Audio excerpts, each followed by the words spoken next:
Welcome to E. Padasala lecture series in computer science. In this module, we are going to discuss about the proof of NP complete problems.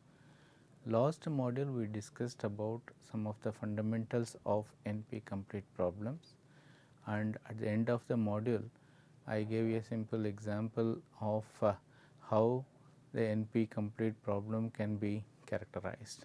In this particular module, we will discuss about how to give proof for NP completeness. In this module, we are going to discuss about the concept of reductions, which is one of the most important fundamental of NP complete problems.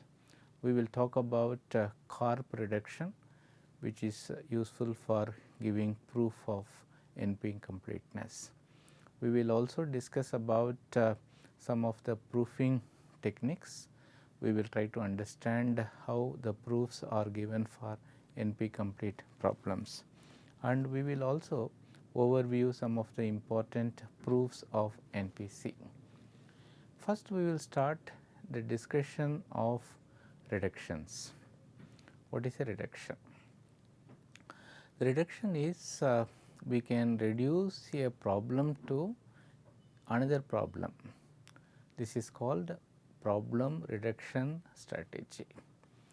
Probably you can recollect in the module titled Transform and Conquer, we had seen that some problems can be converted to another domain where things are very easy, where we can solve those problems and the results can be mapped to the original domain. For example, if I want to multiply two numbers in Arabic, then I may not feel very comfortable with that. So, I may convert that to some other number. I can do some sort of an operation and I can do the result back. Similarly, if I am not very much comfortable with Roman system, then I can convert the Roman numbers to Arabic numbers, where the manipulation can be carried out and the result can be mapped to the original domain. Suppose if the input of a problem is called an instance, let us assume that two problems are available, problem A and problem B. U is the instance of problem A and V is the instance of problem B. Let us assume that we have a solution for B, but we do not have the solution for problem A. If that is the case, then what we can do is we can transform the instance U to instance V in polynomial time, and we can use the solution of the problem B as a subroutine to solve that, and we can say that the solution is the solution of the original problem A if U is F S and simultaneously V is also S. In other words, if the instances are equivalent, then we can say that the solutions are also equivalent. So, this kind of strategy is what we are calling as the reduction strategy.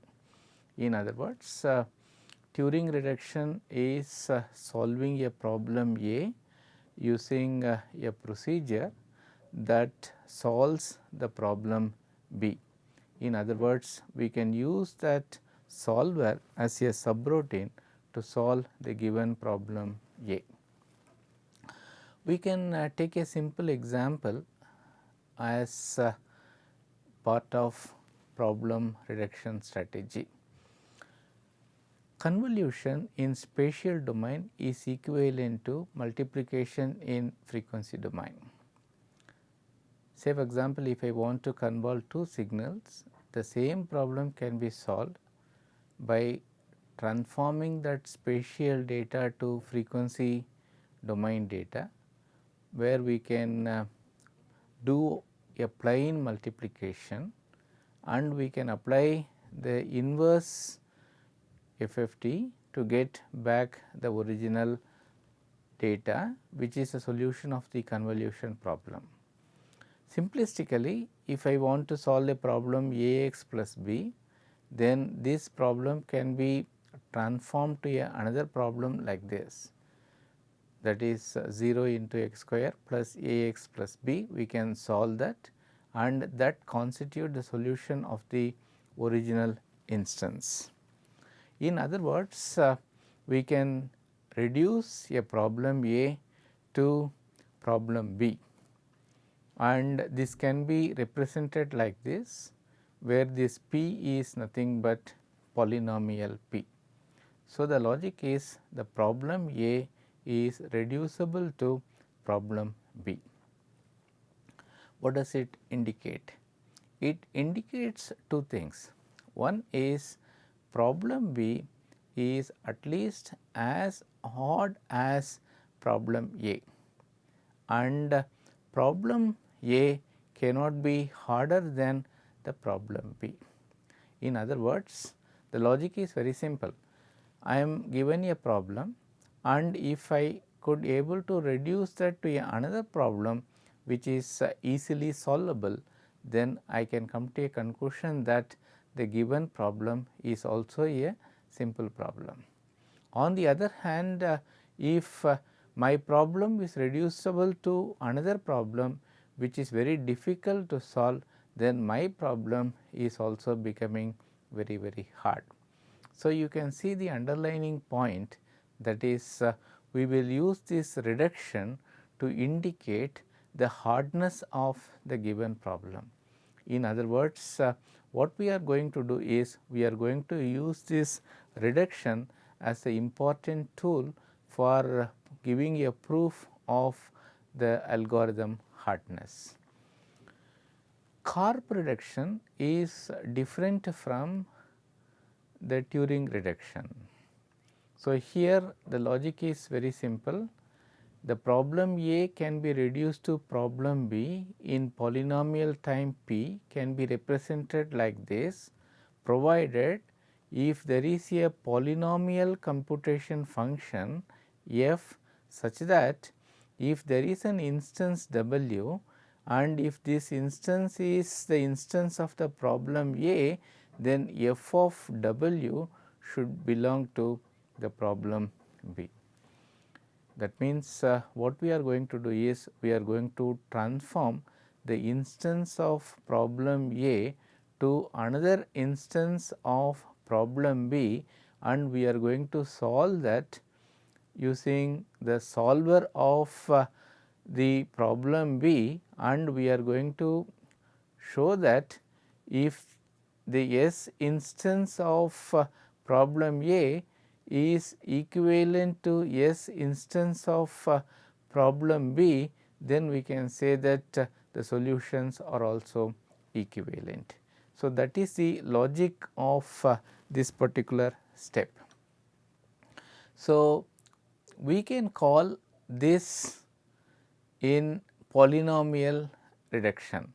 So, that means we can say that this reduction is carried out in polynomial time, and these things must be applicable.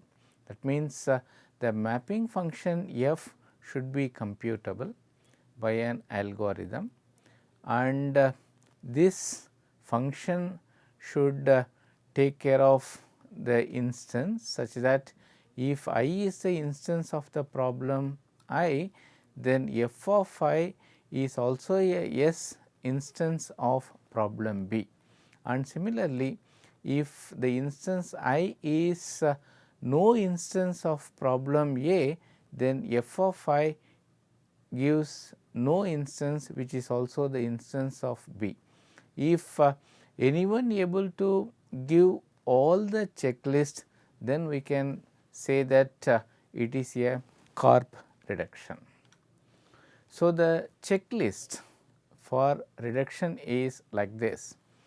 The first task is we have to find a function f that needs to take the instance W and it should provide an output, and we have to show that the output of that is equivalent to the instance input of the original problem. And if anyone could give you a proof that f can be constructed in a polynomial time, then we can call that as the Karp reductions.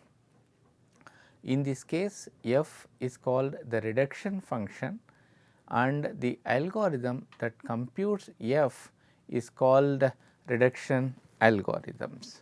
So, the important aspect of NP complete problem is the obtaining of this reduction function and the reduction algorithms.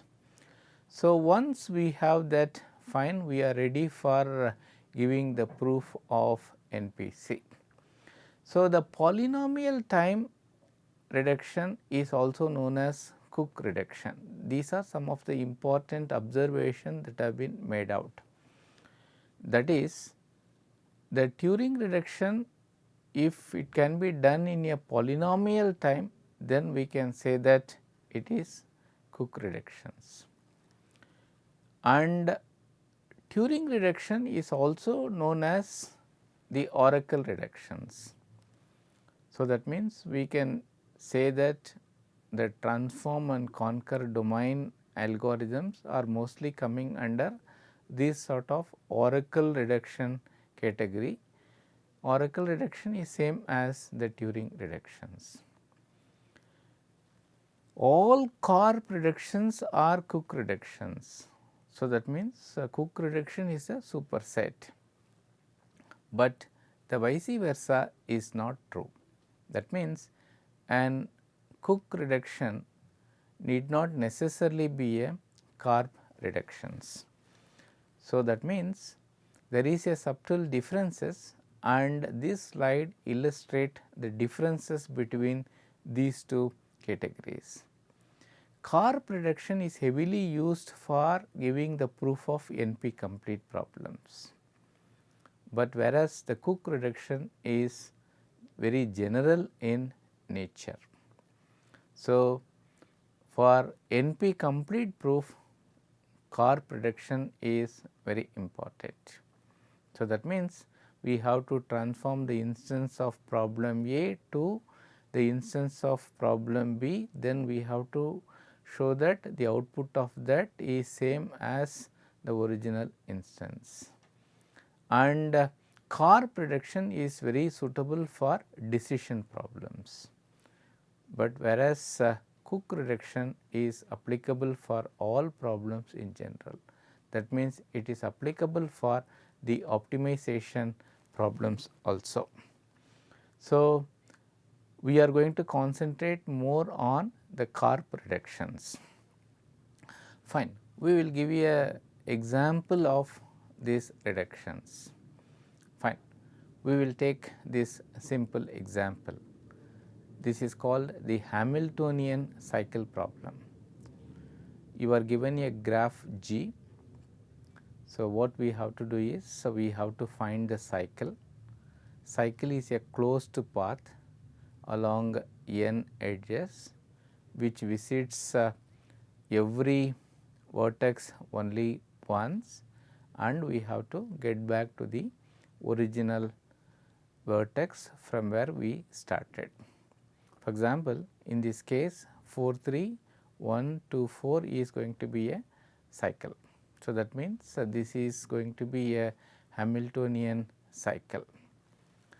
Imagine like this, I am given a problem and I am asked to convert that to a another problem called Hamiltonian path problem.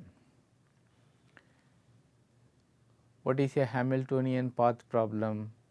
In Hamiltonian path problem also we are given a graph G. Our objective is to find a path which goes through every vertex only once. It is a path. So, the question is how you will convert a cycle to a path or a cycle to a path or path to a cycle. So, that means it has to satisfy this criteria of completeness. Fine. What I can do is I can take a Hamiltonian path V naught to V n in G, and I can insert a node u as the adjacent node of all the nodes. If that is the case, then a cycle is created. So, that means now you can see that a path is reduced to a cycle. So, this property is called completeness. Suppose if I remove this node u, automatically the cycle becomes an path. Imagine like this, I have a cycle, and if I remove a vertex, then suddenly that cycle becomes a path. In other words, this is called soundness. In other words, I can say that one problem can easily be converted to another problem, and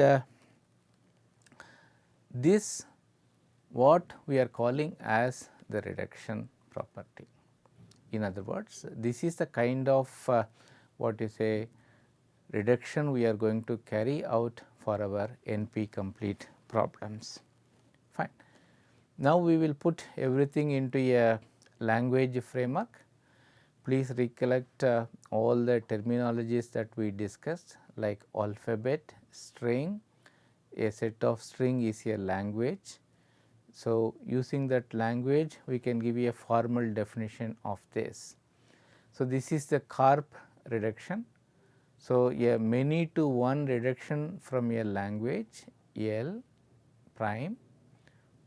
So, to another language L is a function. As I said earlier, this is going to be a function f, where I am going to transform the instance from one thing to another, and if x belongs to the language L prime, then f of x belongs to the language L.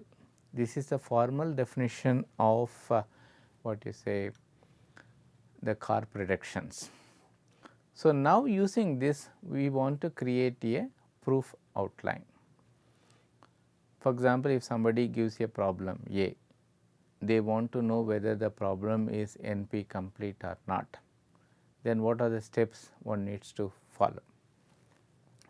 The first step is we have to show that the problem is NP. That means, we assume that as of now no easy solutions are available to solve that. So, we say that it is NP problem. Second, there must exist a certificate. So, that means the verification should be able to complete in polynomial time. So, we have to prove that there exists a certificate and verification algorithm, so that the verification can be done in a polynomial time. This is the another aspect. Third aspect is, now you take a well known NP complete problem and use Karp reduction, and you try to reduce the problem to the given problem. If someone could able to do that, and if someone prove that it is done in a polynomial time, fine, then we can come to a conclusion that the given problem is going to be a NP complete problem. So, this is what we are going to do. So, we are going to take the problem Q, which is in NP. So, we want to prove that this Q is NP complete.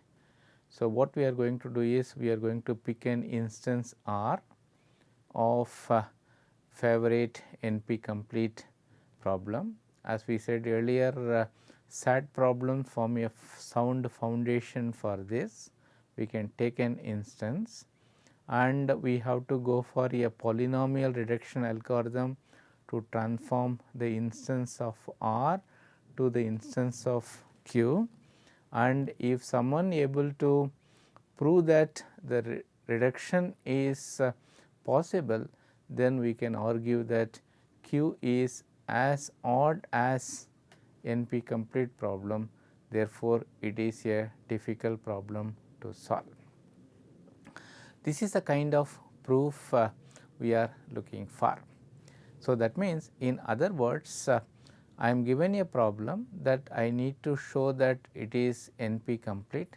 So, what I will try to do is I will take another problem, then that problem is NP complete. So, I will try to reduce that to this problem, so that I can say that my given problem is as good as what you say the hard problem which is well known.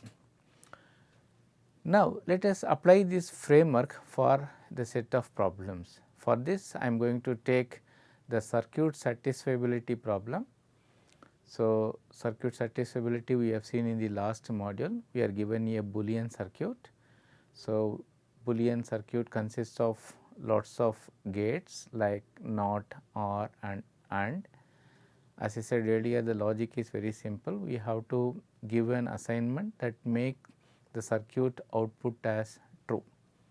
Simultaneously, one can check the circuit output for no also. This is an important theorem.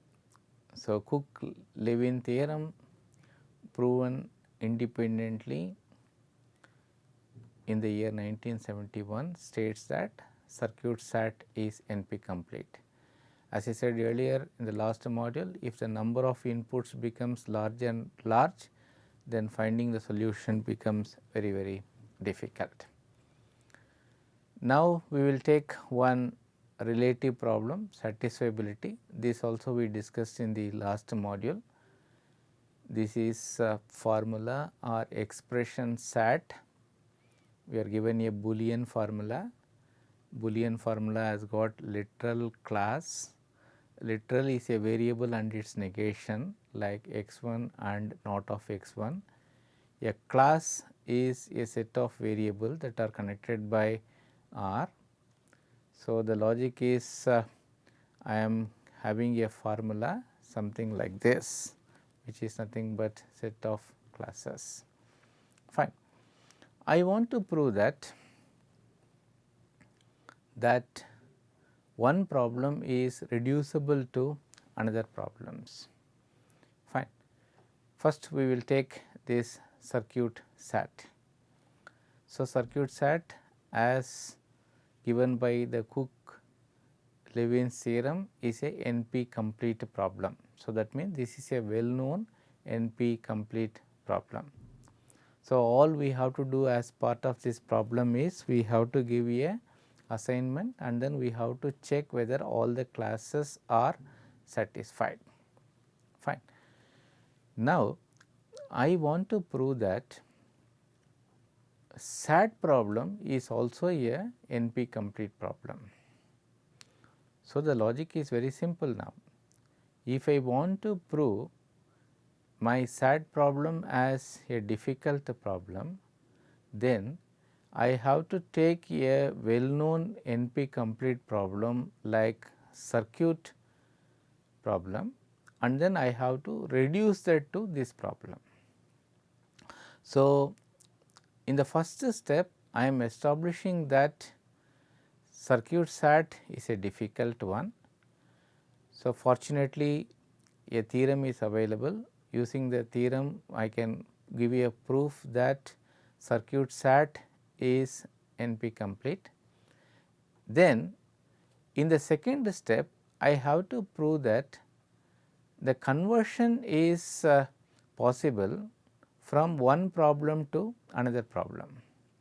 Let us see how this reduction is done from the circuit to formula. So, you take this particular circuit, we want to convert that into a formula. So, now you can see that this W1 is a AND gate. So, this is nothing but A and B.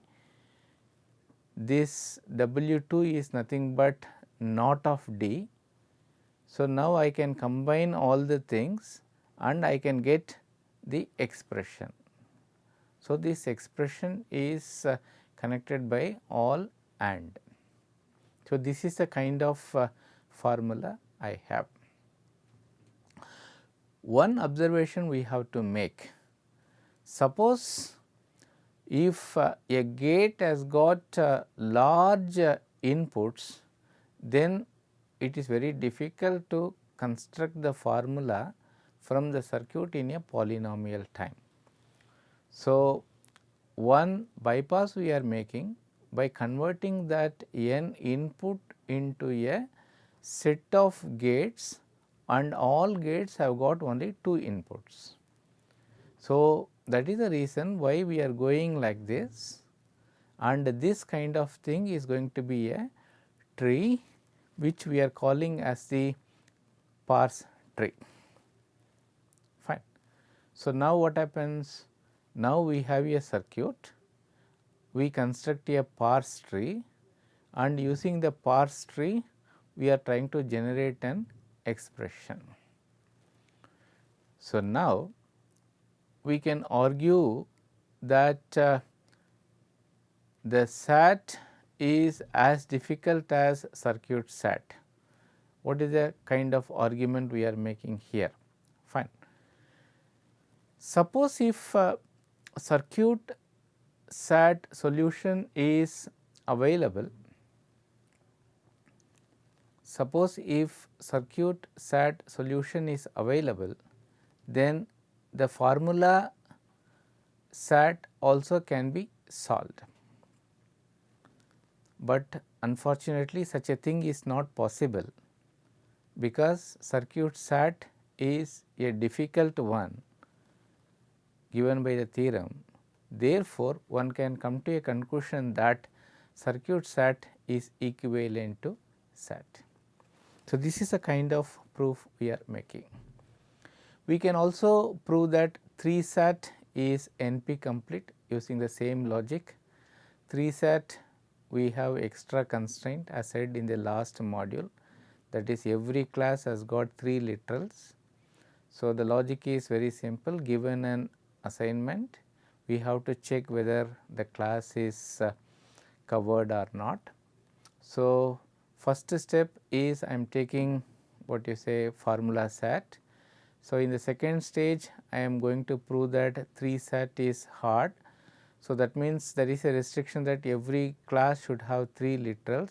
So, using these 3 rules I am ensuring that all the things are having only 3 classes, and we can do that in a polynomial time. So, that means that is not a problem at all. So, if n is greater than 3, so I am using all these formulations and then I am trying to do that. Now, I can come to the third step, which is going to be the argument state. So, that means fine, I am converting the formula of SAT to a 3 SAT instance. So, the logic is if SAT solution is feasible, then 3 SAT solution is also feasible, but we have a proof that SAT is difficult problem, NP complete. Therefore, we can argue that fine 3 SAT is also difficult. In other words, we can say that SAT is equivalent to 3 SAT. In short, we can say that Karp reduction we can make use to reduce a problem A to problem B. Using that, we can construct a NP complete proof where we can take a very difficult problem, and then by reducing that to the given problem we can give you a proof that our problem is also difficult. So, we can see that circuit SAT, formula SAT, 3 SAT are some of the commonest problems using which proof of much more complicated things can be done. These are the references. Thank you very much. So, this module we discussed about the proof of NP complete. Next module we will discuss some more proof of NP complete so that you can be very thorough with this particular subject. Thank you very much. Thank you.